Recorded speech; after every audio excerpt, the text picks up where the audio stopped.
Hello दोस्तों, welcome to Uttarakhand समाधान। तो देखिए दोस्तों, हमारी कल उत्तराखंड एसआई और उत्तराखंड हेड कांस्टेबल दोनों की भर्ती आ चुकी है। तो देखिए अब यह सीरीज़ दोस्तों और बेहतरीन होते हुए चलेगी धीरे धीरे। लेकिन थोड़ा सा अभी मैं कुछ आसान क्वेश्चनों को आपको दे रहा हूँ। तो फिर भी दोस्तों आपके इसमें हमारे 20 में से 16 नंबर बनने चाहिए जो एसआई की तैयारी कर रहे हैं। और जो उत्तराखंड पुलिस वाले हैं दोस्तों, वो बेहिचक अभी तैयारी को अपना धीरे धीरे बढ़ाएं और एक दिन दोस्तों वो भी हमारे 20 में से 20 नंबर जरूर लेके आएंगे। तो चलो शुरू करते हैं आज के इस महत्वपूर्ण हम टेस्ट सीरीज को। तो पहला दोस्तों हमारा प्रश्न है कि उत्तराखंड राज्य गीत उत्तराखंड देवभूमि मातृभूमि सत सत नमन, हमारा यह राज्य गीत कब घोषित हुआ था? तो इसका जो हमारा सही आंसर होता है दोस्तों, वह होता है हमारा 2016। तो इसका सी इसका आंसर हमारा सही होता है। और दोस्तों यहीं पर आपको एक बात और जाननी है, अगर मैं 2016 बोल रहा हूँ तो आप डेट के साथ याद रखें 6 फरवरी 2016। और दोस्तों जो गीत हमारा लिखा था वो लिखा था हेमंत बिष्ट ने, और जिसको स्वर हमारा दिया था वो दिया था हमारे श्री नरेंद्र सिंह नेगी जी ने, जिनको हम गणरत्न उत्तराखंड का डायलन के नाम से हम जानते हैं। देखिए अब मैं जब बात कर रहा हूँ कि हमारा राज्य गीत, और इसके बाद आपको याद भी होना चाहिए, देखिए हमारा राज्य तितली भी है, उसको भी 2016 में घोषित किया गया था। और मैं बात दोस्तों ये करना चाह रहा था कि राज्य गीत के साथ साथ आप दोस्तों हमारे रेल गीत, जो हमारा भारत का रेल गीत है, उसे भी 2016 में घोषित किया गया था। रेल गीत दोस्तों इस प्रकार है कि हमें प्यार है भारतीय रेल से। और दूसरा हमारा प्रश्न दोस्तों कि सर्वाधिक विकास खंडों की संख्या किस जिले में है? तो दोस्तों बात करते हैं कि सर्वाधिक विकास खंड जो हमारे हैं दोस्तों, तो वह दोस्तों हमारे हैं पौड़ी गढ़वाल में। तो कितने हैं दोस्तों? वो हमारे हैं यहाँ पर 15 हमारे विकास खंड हैं। और यहीं पर अगर क्वेश्चन बनता है कि विधानसभा सीटें सर्वाधिक कहाँ हैं, तो हमारी बात करूँगा कि हरिद्वार में 11 विधानसभा सीटें हैं, और पिथौरागढ़ में हमारी सर्वाधिक तहसीलें हैं, वो हमारी कितनी हैं? 13 हैं। और तीसरा हमारा प्रश्न है कि राज्य विधानसभा के सदस्य के लिए योग्यता कौन सा अनुच्छेद में है? तो राज्य विधानसभा के सदस्य की योग्यता में बात कर रहा हूँ, तो जो योग्यता है दोस्तों हमारे राज्य विधानसभा के लिए वह दोस्तों है अनुच्छेद विधानसभा सदस्य के लिए वह है अनुच्छेद 173 में। और दोस्तों विधानसभा कौन से अनुच्छेद में है? तो वो अनुच्छेद 170 में है।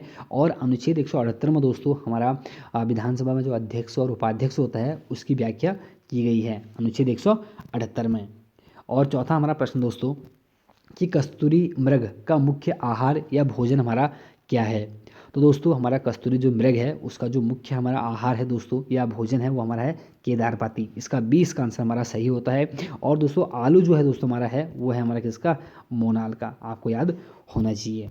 और दोस्तों हमारा पांचवा प्रश्न है कि राज्य विधानसभा में अनारक्षित सीटों की संख्या कितनी है? दोस्तों मैं बात कर रहा हूँ कि अनारक्षित सीटों की संख्या, तो दोस्तों यह हमारी टोटल है 55। इसका डी इसका आंसर सही होता है। और 13 सीटें दोस्तों हमारे एससी के लिए हैं, आपको पता है, और 2 सीटें हमारी किसके लिए हैं? एसटी के लिए हैं, नानामत्ता और चक्राता। और बात जब करता हूँ टोटल विधानसभा सीटें तो हमारी वो 70 हैं, और अनारक्षित बोलूँ तो या जनरल बोलूँ तो वो 55। इसका डी इसका आंसर हमारा सही होता है। छठा दोस्तों हमारा प्रश्न है कि नैना देवी मंदिर की स्थापना किसने की थी? तो दोस्तों नैना देवी मंदिर की जो स्थापना की थी वह हमारी की थी दोस्तों श्री मोतीराम शाह ने। और दोस्तों ये बात होती है 1882 की। 82 की बात क्या होती है मैं आप कहना चाह रहा हूँ कि देखो होता क्या है, नैनीताल में जो नैना देवी मंदिर है इसकी स्थापना हमारे मोतीराम शाह ने की थी। लेकिन हुआ क्या था, 1880 में भयंकर भूस्खलन हुआ था नैनीताल में। तो आपको ये याद होना चाहिए, जब भूस्खलन हुआ उसके बाद क्या हुआ, पुनः 1882 में इन्हीं मोतीराम शाह द्वारा फिर से इसका हमारा पुनर्निर्माण कराया गया था। और बाकी आप लोगों को बताइए पी बैरन द्वारा हमारे नैनीताल की खोज हुई थी। और सातवां हमारा प्रश्न है कि नैनीताल राजभवन को उत्तर प्रदेश की ग्रीष्मकालीन राजधानी के रूप में कब उपयोग में लाया गया था? दोस्तों यही क्वेश्चन पूछा गया था शायद आई थिंक वीडियो या कनिसैग में। तो नैनीताल राजभवन को, जिस राजभवन की नींव दोस्तों 1897 में रखी गई थी, तो उसी राजभवन का जो हमारा उद्घाटन हुआ था सन 1900 में हुआ था। और उसी राजभवन को दोस्तों हमारे उत्तर प्रदेश की ग्रीष्मकालीन राजधानी के रूप में उसका प्रयोग किया गया था, वह किया गया था 1962 में। तो इसका सही इसका आंसर होता है हमारा डी। और आठवां हमारा प्रश्न है कि भारत स्मारक कहाँ स्थित है? तो दोस्तों भारत जो स्मारक है हमारा वह दोस्तों हमारा स्थित है सी कण्वाश्रम में। और यहीं पर अगर मैं बात आपसे करता कि तो भारत स्मारक था, अगर मैं बोलता भारत मंदिर हमारा कहाँ है, तो दोस्तों वो हमारा होता कहाँ? हरिद्वार में। तो इसका सी इसका आंसर हमारा सही है। नवा हमारा प्रश्न है कि बिनसर महादेव मंदिर में मेला कब लगता है? तो दोस्तों बिनसर महादेव पौड़ी गढ़वाल की बात हो रही है, जो कि पौड़ी गढ़वाल और चमोली के बॉर्डर पर है। तो उसी बिनसर महादेव में जो हमारा मंदिर में मेला लगता है, तो दोस्तों वो हमारे लगता है कार्तिक पूर्णिमा को।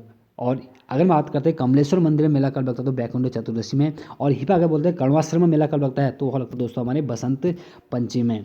और माणा गांव में मेला कब लगता है, तो वो था हमारा वामन द्वादशी में, माणा गांव में। और दोस्तों हमारा 10वां प्रश्न है कि भीमी की मंगरी क्या है? तो दोस्तों भीमी की मंगरी क्या है आपसे पूछा गया है। तो ध्यान देना दोस्तों, भीमी की मंगरी हमारी एक जलधारा है, जो कि हमारे कहाँ पे है, तो पौड़ी गढ़वाल में है। भीमी की मंगरी, भादो की मंगरी, बहुत सारे हमारे जो भी स्थान हैं ये हमारे सभी कहाँ हैं, पौड़ी गढ़वाल में हैं। अब दोस्तों डांडा किसे बोलते हैं? डांडा एक हमारे ऊंचे पहाड़ी को बोलते हैं। 11वां प्रश्न है कि अंतर्राष्ट्रीय तिथि रेखा भारत के किस राज्य से होकर हमारी नहीं गुजरती है? तो देखिए दोस्तों, हमारी जो अंतर्राष्ट्रीय तिथि रेखा है वो भारत के 5 राज्यों से होकर गुजरती है। तो मैं बात कर रहा हूँ 5 राज्य कौन कौन से हैं। तो उत्तर प्रदेश, आंध्र प्रदेश और उड़ीसा, छत्तीसगढ़ और एक है हमारा कौन सा, दोबारा बोल रहा हूँ दोस्तों, एक हमारा यूपी हो गया, एक हमारा एमपी हो गया, एक सॉरी यूपी एमपी एपी, मतलब उत्तर प्रदेश, मध्य प्रदेश, आंध्र प्रदेश, उड़ीसा और छत्तीसगढ़ से हमारी अंतर्राष्ट्रीय तिथि रेखा गुजरती है, जो कि भारत के 5 राज्यों से गुजरती है। झारखंड से हमारी नहीं गुजरती है। तो झारखंड के बदले हमारे क्या है दोस्तों, हमारा छत्तीसगढ़ है। और 12वां हमारा प्रश्न दोस्तों कि भूपटल पर सर्वाधिक पाई जाती है। तो भूपटल पर सर्वाधिक कौन सी हमें गैस देखने को मिलती है दोस्तों? तो ध्यान देना, वह हमारी कौन सी, ऑक्सीजन। और यहीं पर अगर मैं बात करता है कि सूर्य में तो हाइड्रोजन और वायुमंडल में हमारा कौन सा, नाइट्रोजन। अब दोस्तों कितना कितना परसेंट हमारे पाया जाता है, आप लोग कमेंट कर सकते हैं कि भूपटल पर ऑक्सीजन कितना है, हाइड्रोजन सूर्य में कितना है, नाइट्रोजन वायुमंडल में कितना है। और भूपटल पर दोस्तों सर्वाधिक हमारा ऑक्सीजन है, उसके बाद हमारा कौन सा है, सिलिकॉन है दूसरे स्थान पर।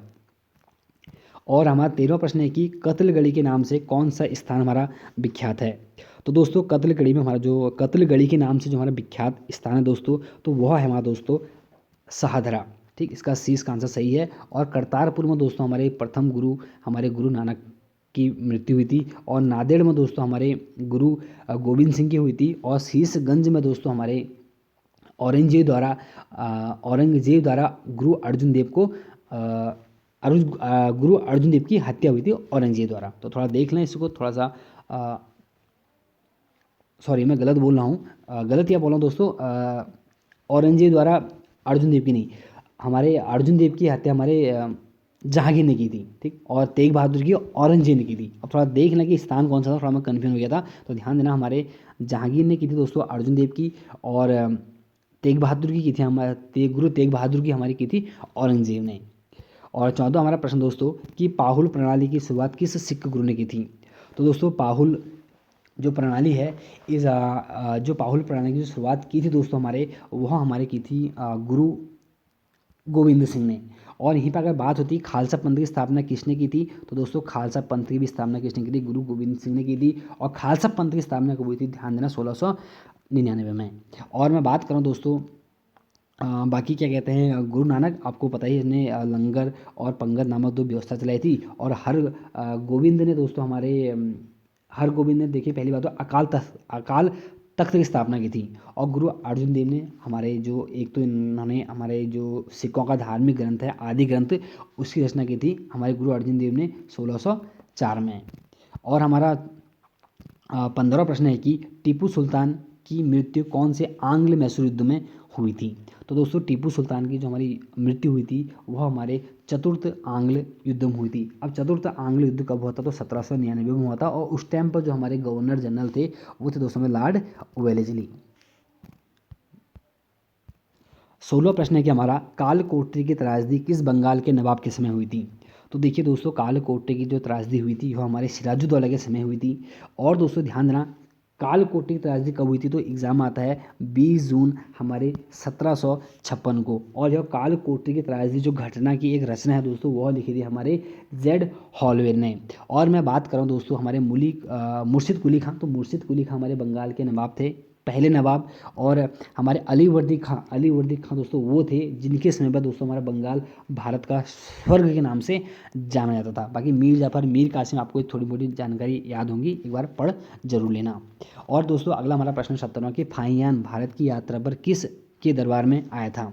फाहियान भारत की यात्रा पर किसके दरबार में आया था? तो इसका जो सही हमारा आंसर है दोस्तों वह हमारा है चंद्रगुप्त द्वितीय।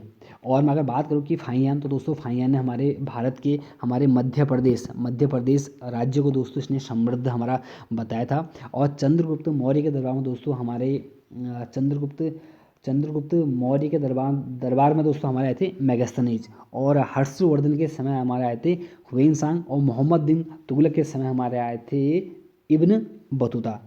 ये कुछ महत्वपूर्ण बातें हैं, आप लोग ध्यान देना। और 18वां प्रश्न है कि भारत का भूगोल नामक पुस्तक किसकी है? तो दोस्तों भारत का जो भूगोल लिखा था दोस्तों वह लिखा था हमारे किसने? टॉलमी ने।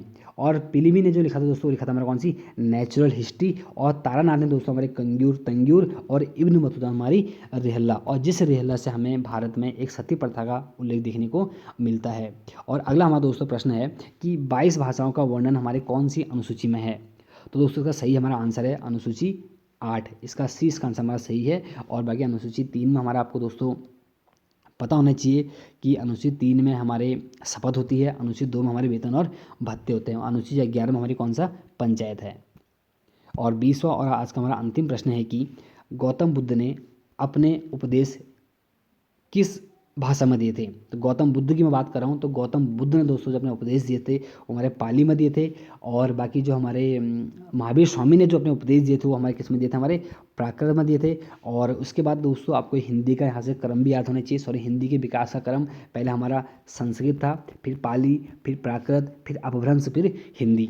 तो देखिए दोस्तों ये थे हमारे आज के 20 प्रश्न। कैसे लगे आपको दोस्तों जरूर आप लोग कमेंट करें। और कितने नंबर आपके बनने दोस्तों हो सके तो वो भी कमेंट करें। बाकी बने रहें दोस्तों। देखिए अब हमारी सभी वैकेंसी जितनी भी थी लगभग आ चुकी हैं। अब ताबड़तोड़ दोस्तों आपकी तैयारी को हम और बेहतर बनाएंगे मिलकर। तो चलो मिलते हैं नेक्स्ट वीडियो में। जय हिंद, जय भारत।